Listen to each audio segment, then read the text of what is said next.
Olá, aqui é Ana Coy para a leitura da Bíblia 365. Hoje é o dia 9 de agosto, dia 221. Nossa leitura se divide em 4 partes: Antigo Testamento, Novo Testamento, Salmos e Provérbios. O objetivo é que possamos diariamente fazer um devocional da palavra, desprender alguns minutos por dia de conexão espiritual com as Escrituras Sagradas. Te convido a escolher um local confortável e, de preferência, silêncio, para que você possa desfrutar deste momento em Cristo. Peço em nome de Jesus que o Espírito Santo transborde os nossos corações e o torne ensinável para que possamos receber as revelações do dia de hoje. Antigo Testamento, Esdras, capítulo 8, versículo 21. Então ali, junto ao rio Ahava, proclamei um jejum, para nós humilharmos diante do nosso Deus, para lhe pedirmos uma boa viagem para nós, para os nossos filhos, para tudo que era nosso. Porque tive vergonha de pedir ao rei exército e cavaleiros para nos defenderem do inimigo no caminho, porque já lhe havíamos dito: a mão do nosso Deus está sobre todos os que o buscam, para o bem deles, mas a sua força e a sua ira são contra todos os que abandonam. Assim nós jejuamos e pedimos isto ao nosso Deus, e ele nos atendeu. Então separei 12 dos principais sacerdotes, isso é, Zerebias, Asabias e 10 dos seus irmãos.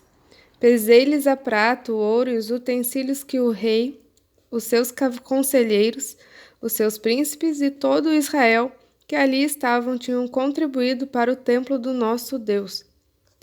Entreguei-lhes nas mãos 22.000 quilos de prata, 3.400 quilos em objetos de prata e 3.400 quilos de ouro. Além disso, entreguei 20 taças de ouro de 8 quilos e meio, e 2 objetos de bronze lustroso e fino, tão precioso como ouro. Então eu lhes disse: vocês são santos ao Senhor, e santos são estes objetos, para como esta prata e este ouro, oferta voluntária ao Senhor, Deus dos seus pais. Vigiem e guardem essas coisas, até que as pesem na presença dos principais sacerdotes, dos levitas e dos chefes de famílias de Israel, em Jerusalém, nas câmaras da casa do Senhor. Então, os sacerdotes e os levitas receberam a prata, o ouro e os objetos para os trazerem a Jerusalém, ao templo do nosso Deus. Partimos ao rio Ahava no dia 12 do primeiro mês, a fim de irmos para Jerusalém. E a mão do nosso Deus estava sobre nós, e nos livrou das mãos dos inimigos e dos que armavam ciladas pelo caminho. Chegamos a Jerusalém e descansamos 3 dias. No 4º dia pesamos no templo do nosso Deus a prata, o ouro e os objetos, e os entregamos a Meremote, filho do sacerdote Urias. Com ele estavam Eleazer, filho de Finéias, e os levitas, Josabade, filho de Jesua, e Noadias, filho de Binuí. Tudo foi contado e pesado, e o peso total foi imediatamente registrado. Os exilados que voltaram do cativeiro ofereceram holocaustos ao Deus de Israel: 12 novilhos por todo Israel, 96 carneiros, 77 cordeiros e, como oferta pelo pecado, 12 bodes, tudo em holocausto ao Senhor. Então deram as ordens do rei aos seus sátrapas e aos governantes da região deste lado do Eufrates. E estes ajudaram o povo na reconstrução da casa de Deus.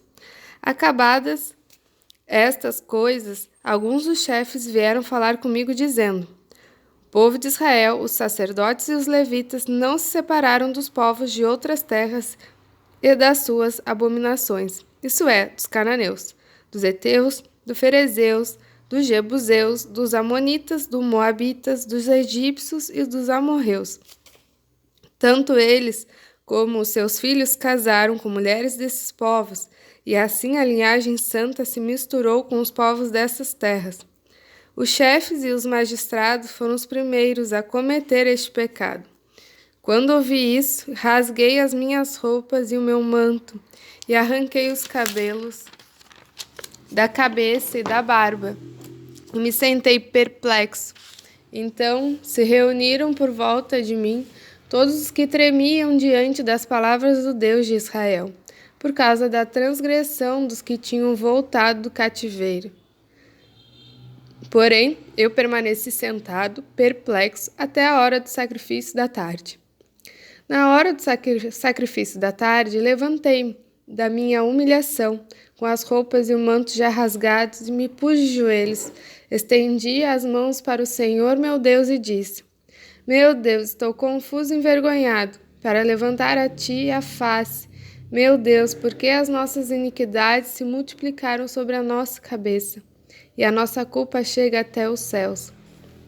Desde os dias dos nossos pais até hoje, estamos em grande culpa, e por causa das nossas iniquidades, nós, os nossos reis e os nossos sacerdotes, fomos entregues aos reis de outras terras, à espada, ao cativeiro, ao roubo e à vergonha, como hoje se vê.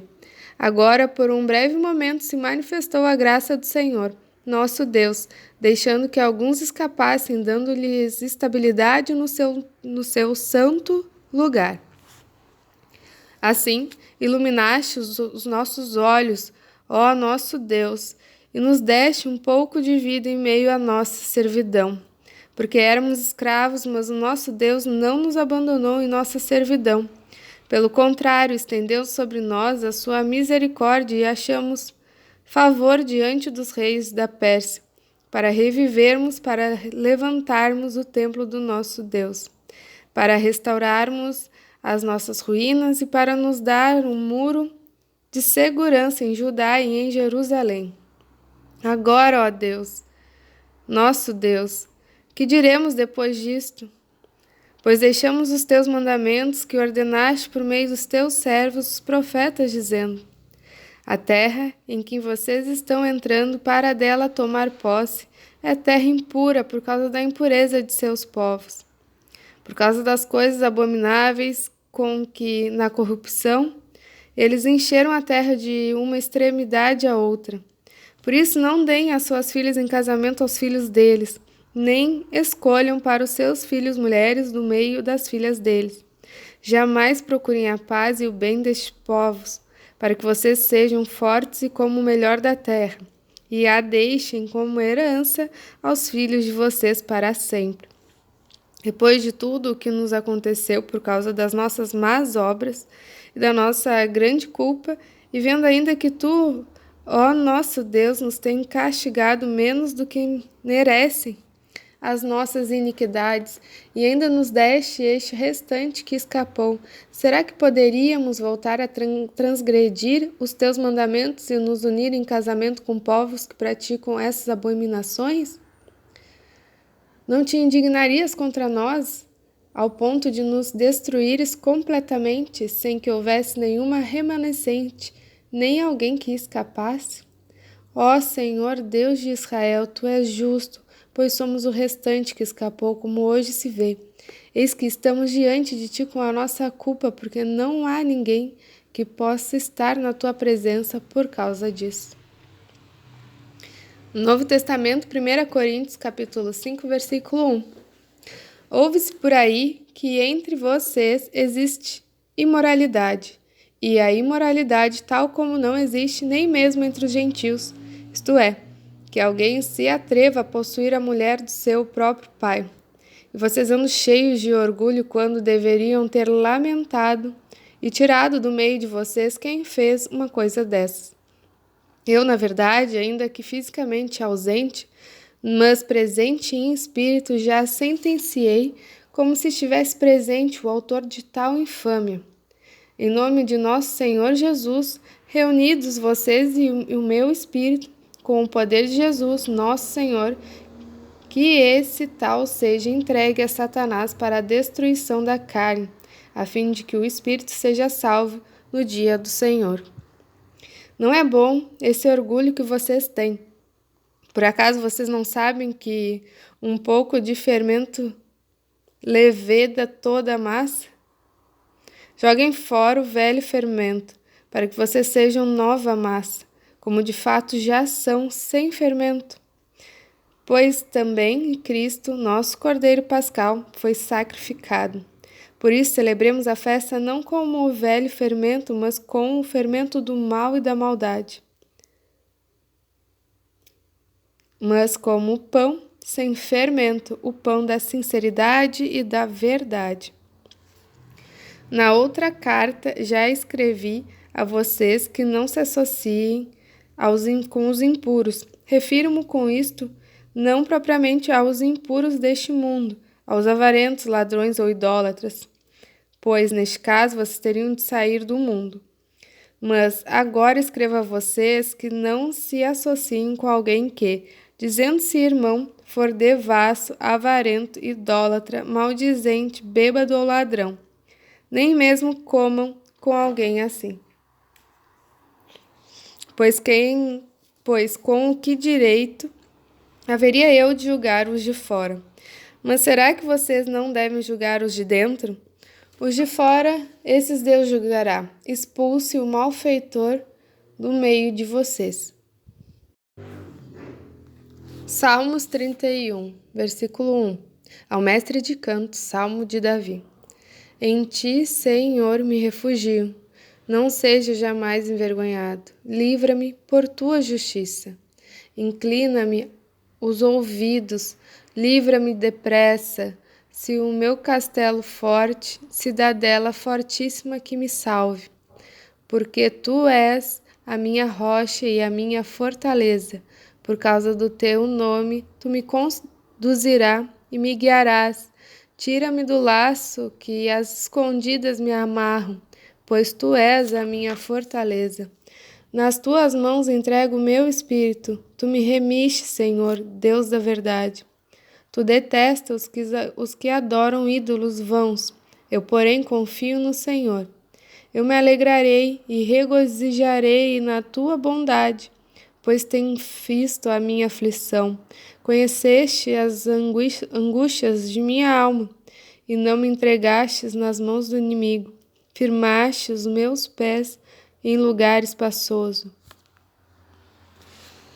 Provérbios 21, do 1 ao 2. Como correntes de águas, assim é o coração do rei na mão do Senhor. Este o dirige para onde quiser. Todo caminho de uma pessoa é reto aos seus próprios olhos, mas o Senhor sonda os corações. Encerramos aqui mais um encontro. Muito grata por compartilhar esse momento. Ao longo do dia venham as revelações necessárias para este momento. Tenha um extraordinário dia. Deus te abençoe e até amanhã.